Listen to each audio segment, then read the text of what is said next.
All right, what is up, traders? What's up, tycoons? Super excited for today's video. We are going to break down the markets today. We're going to go over TLT as always and take a look at the 10-year treasury yield. This is very important to monitor the 10-year treasury yield, especially if you're trading things like TLT and the SPY, S&P 500. So we will break down all three of those today, and we'll go over basically why I think that the SPY is going to hit 462. Basically at a minimum. Now, it may not happen right away, but projected in the middle of December, we should hit about 462. Okay. But as always, the content provided on this channel is for informational and educational purposes only, and is not intended to be relied upon as legal, financial, or investment advice. So please be sure to read through the disclaimer. Okay. If you guys missed the Black Friday sale, you can still join the Discord. It's only $10 a month, less than a cup of coffee a week, right? And that is where we are structuring these plays here, getting hundreds of percent really nice returns. You can see members making 5 figures on a lot of these plays. That's where you can get access to all of the different analysis, trade ideas, as well as the custom scripts and indicators that I have available to you guys. And see the day trading strategies that we use to get these really nice returns on single day trades, quick scalps. And if you don't want to pay, all right, I did start a completely free newsletter for you guys called Investment Intelligence. Okay, giving out free valuable finance content, free trade ideas, and I try to sprinkle in 1 to 2 free trade ideas a week in there, really high quality setups. Okay, so it's not spamming you guys with a bunch of BS. All right. If you're fans of free, valuable content and free trade ideas, you'll really enjoy that newsletter. And this is what the trade ideas look like, highlighting the chart pattern, in this case, a rising wedge, indicating where we can go down, breaking it down for you guys. And you can see that that trade idea played out very nicely. Many of those trade ideas have played out very nicely. Again, you'll really enjoy that newsletter if you like free, valuable content and free trade ideas. Now, let's get into the video and let's talk about this right here. Okay, so this video is going to have a little bit more of a bullish tone to it. I do have another video going over the bear case and some of the things we do need to be concerned about. But that's going to be a separate video coming very soon, most likely tomorrow early in the day. Now, savings rose across incomes, even if the jumps were uneven.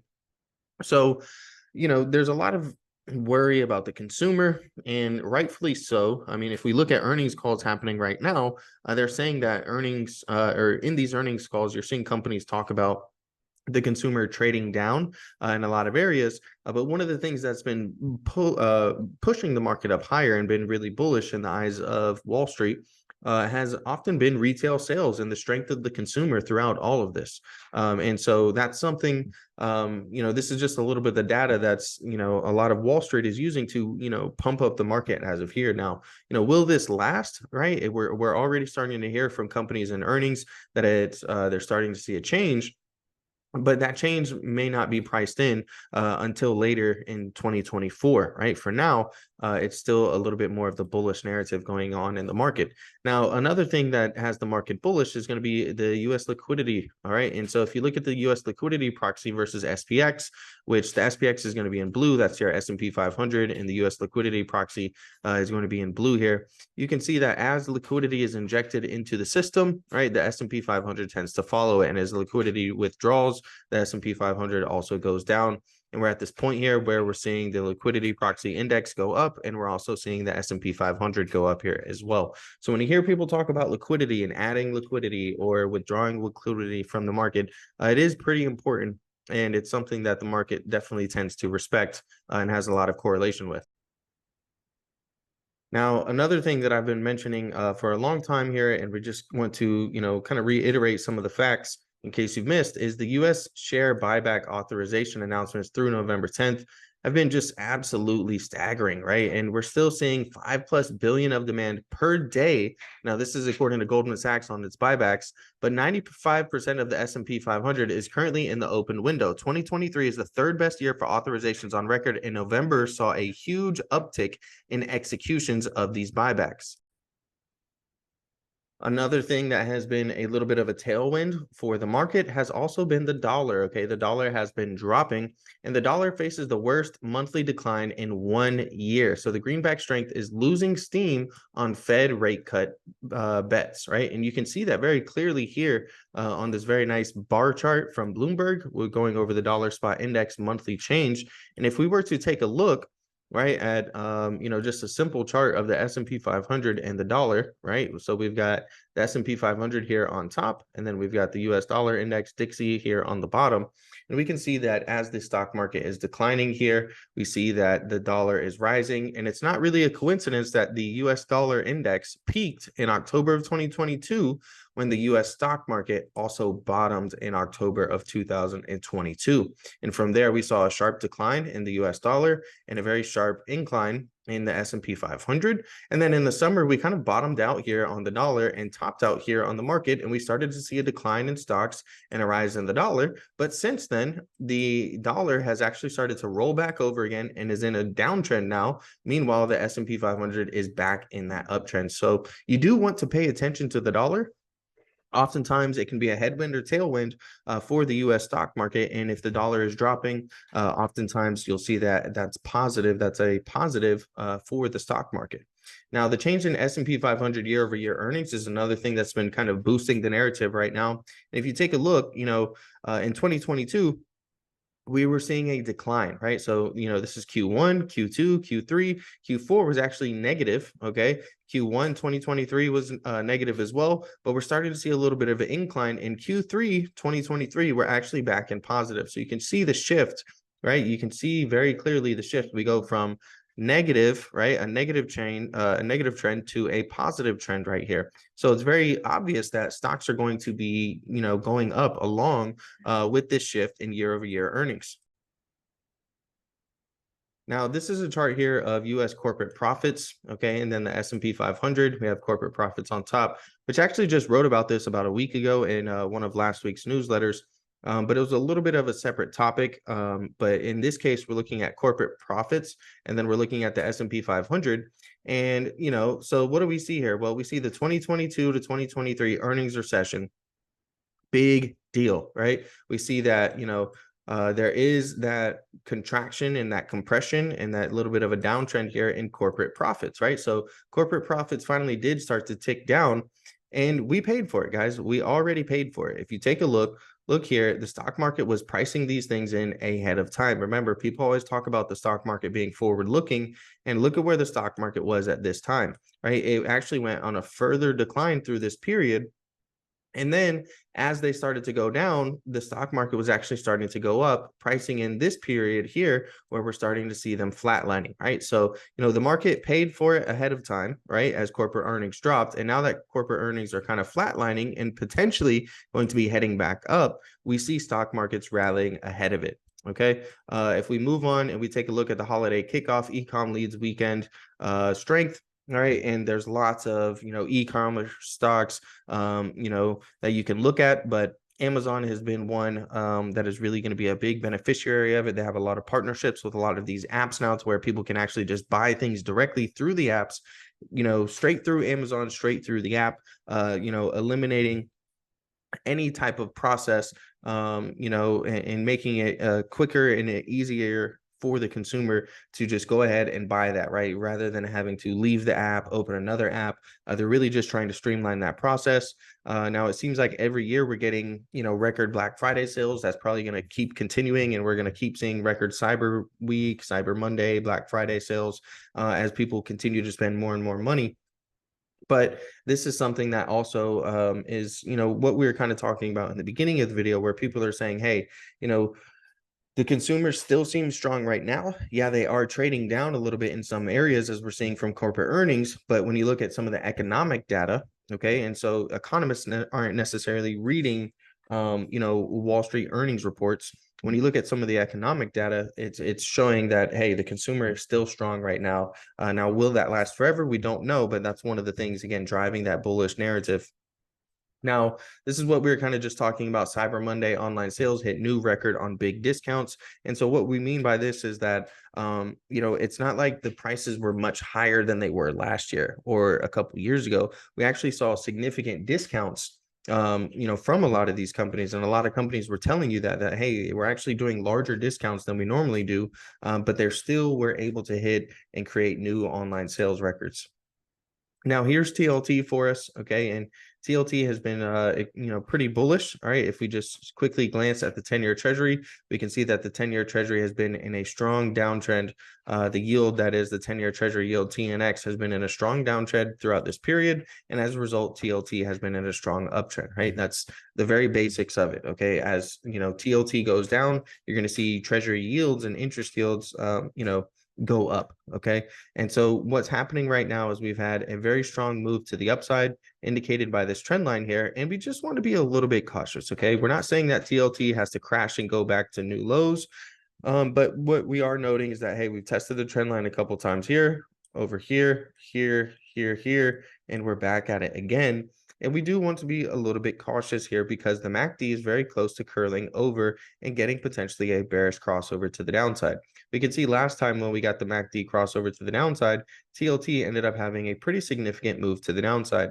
Now, will it be as dramatic where we go from 93.50 all the way down to 83? No, it may not, right? We actually have a lot of Fibonacci support levels along the way that are healthy pullback territory for us to potentially continue up higher. Now, the reason this arrow is here because I do think we are going to come up and test this 200-day moving average. This is where the 200-day moving average is right now. And if we were to just kind of draw this out a little bit as time goes on, this is going to continue coming down lower here in this area. And eventually, if TLT can, keep its uptrend or even just consolidate a little bit, the 200-day moving average, it is going to come up to that point. And the big question when we do that is, will it still be a valid area of resistance and potentially send TLT down lower? That's something you want to pay attention to. Now, we mentioned this trend line here, and really, obviously there's going to be three scenarios, right? One, the bullish scenario is, hey, we just keep bouncing off of this and continue heading higher, potentially fill this gap up here now right around $96. We pretty much filled the gap up here at 93, just to, a little bit of sense away from completely filling that gap. So, obviously that is your bullish scenario here. The bearish scenario being, hey, we break the trend line and we see a significant pullback. But really the third scenario here is we could break this trend line, but that does not have to mean there's a huge downtrend, right? We could actually just consolidate here. Okay. And if we were to consolidate between 91 and 92.30, that's very healthy bull flag consolidation.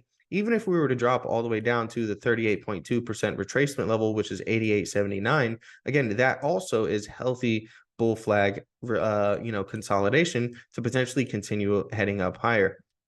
Now, if we happen to break below 88.79, there is a gap down here at $88 and another gap down here right about $85. Okay. And so even if we were to break this trend line and come down and fill that $85 gap, it still has a pretty nice setup here. And that's where we would actually get this cup and handle setup where we've basically already got the cup right here. Okay. This is our large cup right here.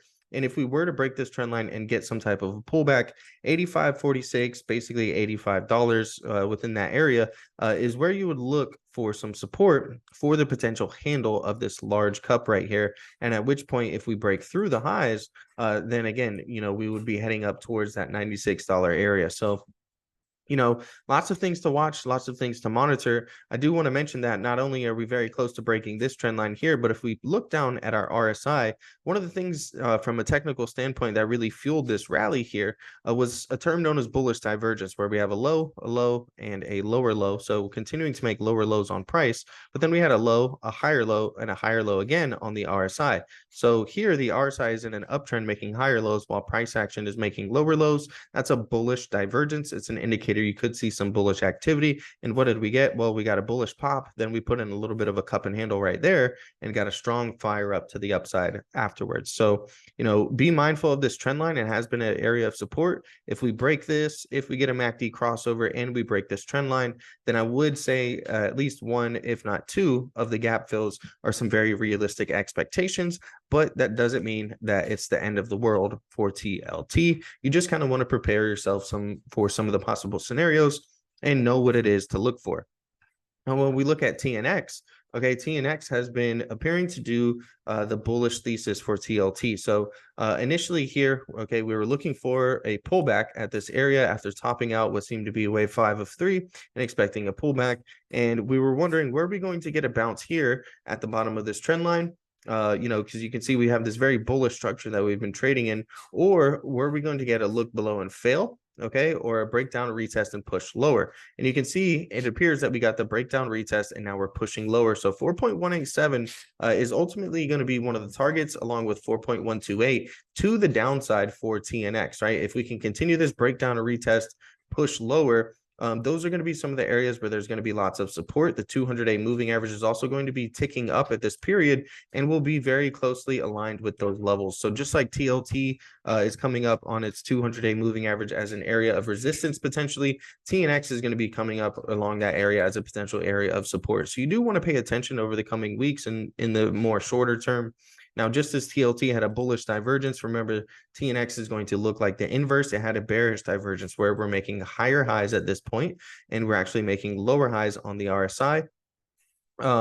And so that bearish divergence was a nice little indicator that, hey, this thing could be ready for a potential pullback, on top of, looking like it was topping out at wave 5 and hitting the top of the channel here, and ultimately did getting that pullback. So, if we continue to head lower, pay close attention to that 4.128 to 4.187 level on TNX. That's going to be an area where there's potentially lots of buyers and lots of support.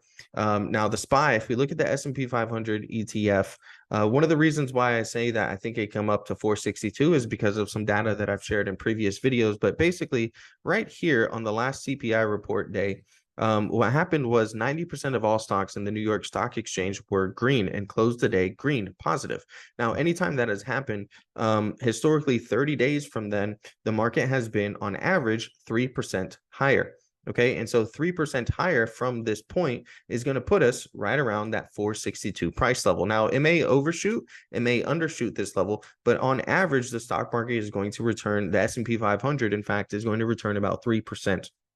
Now, the maximum gain that it's experienced in a 30-day period is 18%. So if the bulls really want to just take charge and go on a massive rally, it's very possible, but a more realistic expectation would be that 462 area. And again, this is over here right around November 14th, right around the middle of November. So we would expect, maybe a little bit sooner or maybe a little bit after, right around that middle of December period, we would be looking at around 462 on average. Now, if we were to go above there, I definitely see 475 as a potential target. That is going to be, some of the wave 5 territory, right? We did a good job of our wave 3, pulling back to wave 4, pulling back right here to the 61.8% retracement level. And then we got that V-shaped recovery right here at that moment. We also broke out of the inverse bump and run pattern indicated by this prevailing downtrend, and then the aggressive bump down in price, and then we saw the run, right? And it played out perfectly, very textbook. In an inverse bump and run, you're going to come back up to where the pattern began and where it started, and you do so in an aggressive manner. And you can see, we clearly ran right up to where that inverse bump and run pattern began, and now we're attempting to really flip that area to support from resistance, right? 453.88, let's just call it 454, is going to be a big psychological level. But if we do break below there, okay, that's when we can look at 450. Okay, so 450, 454, those are going to be your more key important levels in the short term to the downside for potential support. If we break there, be mindful, we have 1, 2, we have 3 gaps down to fill on the S&P 500. We're overbought on the daily time frame. We've been overbought for a week or two now, and the MACD is also very close to curling over. Okay, remember what we talked about with TLT and potential bearish MACD crossover. If you look at the bearish MACD crossover here, significant downtrend afterwards. Over here, significant push down. Over here, significant push down. So these are some warning signs you want to be prepared for, but it doesn't mean that you necessarily need to be overly aggressive shorting the market, because there is a lot of a bullish narrative driving the market. And at the end of the day, as much as we want, we don't really control the price action. It's up to the powers that be. And for now, it seems like they really want to, continue pushing things higher and really drive that melt up theory. Now, a lot of people confuse melt up with melting or melting down. Okay, a melt up is more of a slow, gradual grind up, which is what we've been seeing, right? And that's pretty much what I said after CPI, is that, hey, I think we're going to get a melt up to this 462 area. I'm not saying that the market is going to melt away and reverse and come back down to all of these low levels. Now, does that mean that the market can't experience, a negative 1% day, a negative 2% day, even potentially fill down some of these gaps? No, it definitely means that that's possible. But ultimately, I think that, even if we pull back, I think that the bulls are going to step in and really try to drive this Santa Claus rally narrative right now. And, you don't have to necessarily look at going long the S&P 500. There's lots of individual names that aren't as overbought, that have good trading setups, good trading opportunities. And I go over a lot of those in the Discord as well as in that newsletter. So if you enjoyed today's video and you ever want to do a one-on-one session, I do these coaching sessions all the time. You can actually book one via my Ko-Fi page. The link is in the description for that. Just click on commissions. You guys can book a 30-minute or 1-hour session. You can also request a YouTube video on the topic of your choice there and click on this buy a coffee button, which is basically a way to leave a tip or donation for the free valuable content I put out for you guys. And don't forget to sign up for the Discord. All right, the link to the Investment Intelligence Discord is in the description. You can sign up for that, get access to all of the different trade ideas, all the different analysis and resources, custom scripts, indicators, and things like that I have available for you guys. And if you don't want to pay, you can always sign up for the Investment Intelligence newsletter, okay, giving out free valuable trade ideas, free valuable finance content, trading content, and you can get those emails directly to your inbox once to twice a week. Thank you guys for watching. Smash the like button and subscribe for more.